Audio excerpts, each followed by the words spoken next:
Hello everybody, 99 does. How's everybody today? What do you think? Trying out some new hair. Not sure how I like it. Let me know, would you? Anyway, today I'm going to talk about a guy named Christopher Rufo.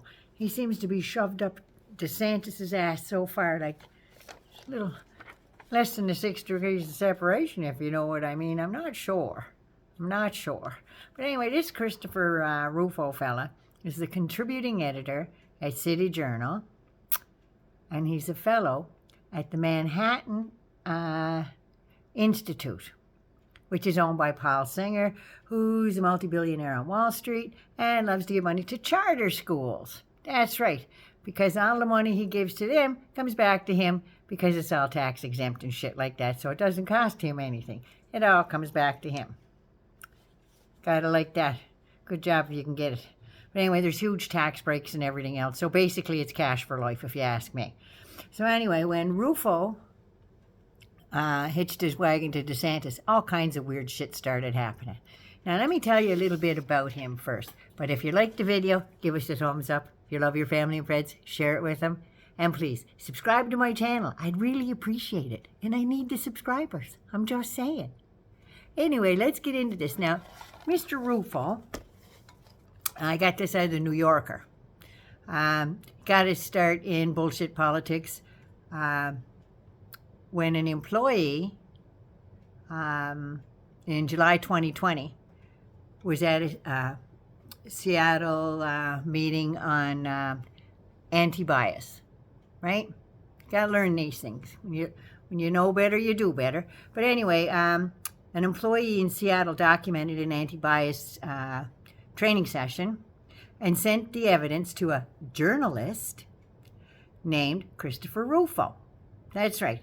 Now, he read it and recognized it as political gold. Just saying. Now, he recognized the opportunity and how he could twist this around and cause a whole bunch of shit. I'm just saying. Now, he's like Q. You know what I mean?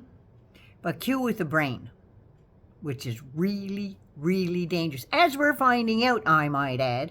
Anyway, he worked for a documentary film company, made tourist films, shit like that. He worked for PBS, traced the experience of poverty, 3 American cities, and he became convinced that poverty was not something that could be alleviated by politics, but was deeply embedded in social, familial,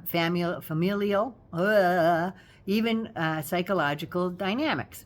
So this is when he started down his ultra mega conservative path.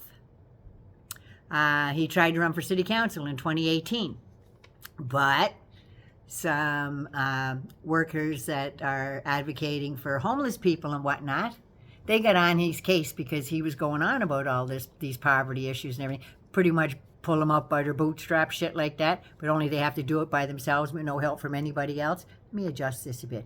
There you go. So anyway, yeah, that's what he was on about.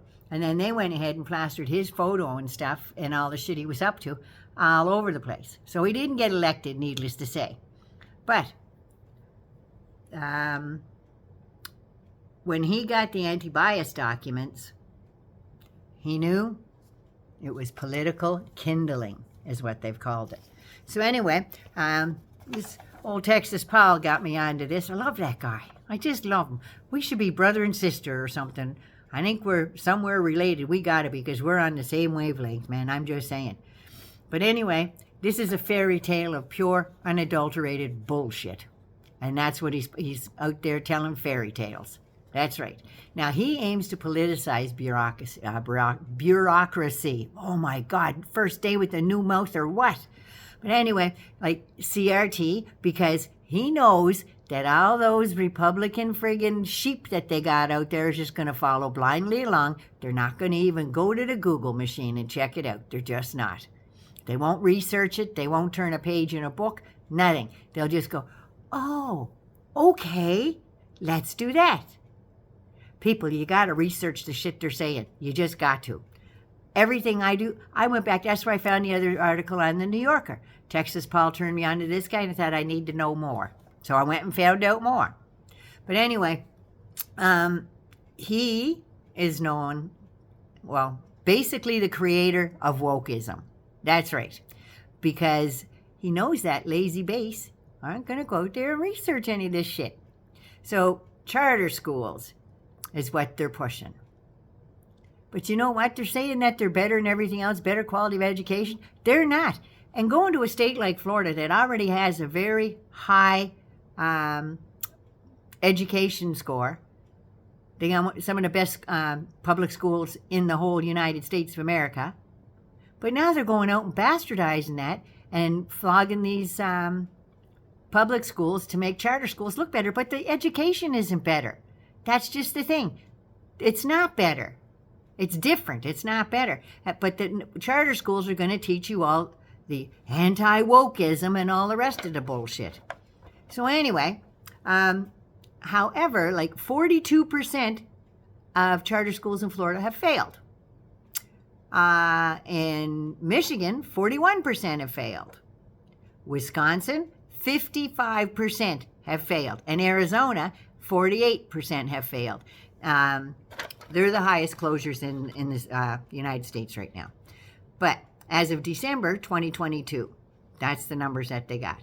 So don't believe that they're better than public schools, because they're not. And they're closing. Because they got tuitions and everything else, and they got select kinds of teachers to teach. Mainstream teachers are not welcome, apparently. And a lot of them, you got to be a Christian. I'm just saying. So anyway, CRT is now the best thing to use, because none of them know what it actually means. And they're sure as hell not going to look into it. Again, like I've been saying, they only see the race part of the whole thing. But by all means, let's politicize it. Don't care what it means, but it sounds like a good thing, right? Yeah, we'll just stick it to the libs. Well, it's getting stuck back on them. Now, Republicans are going to believe what Republicans say. And Rufo is priming old Ron DeSantis pump. He's in there just going right after him for all it's worth.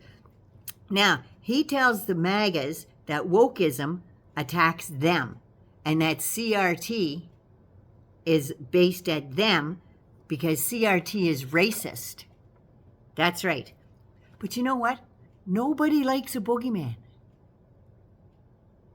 So that's what they're making their boogeyman out to be. Wokeism and CRT.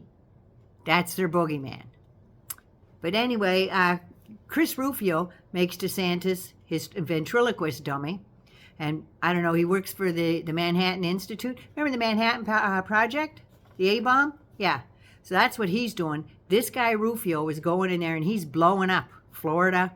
He's blowing up Wisconsin, Missouri, Indiana. He's going to all those states. You know, all those Midwest states and all that stuff that are all red. He's going right in there with all this bullshit. Where do you think they're coming from and passing all these laws now?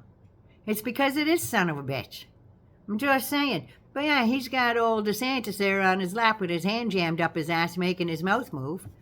DeSantis doesn't have an original thought in his goddamn head. I'm just saying.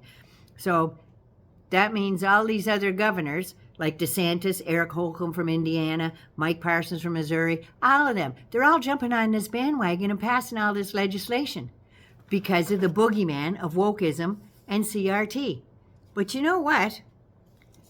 I want to tell the Republicans this one thing. As long as the lights are off, the boogeyman's a scary thing. But once you turn the lights on, the boogeyman disappears. I'm just saying. Naughty Nana loves you. Be good. Be safe. Take care of you. Mwah. Don't forget to subscribe. I love you.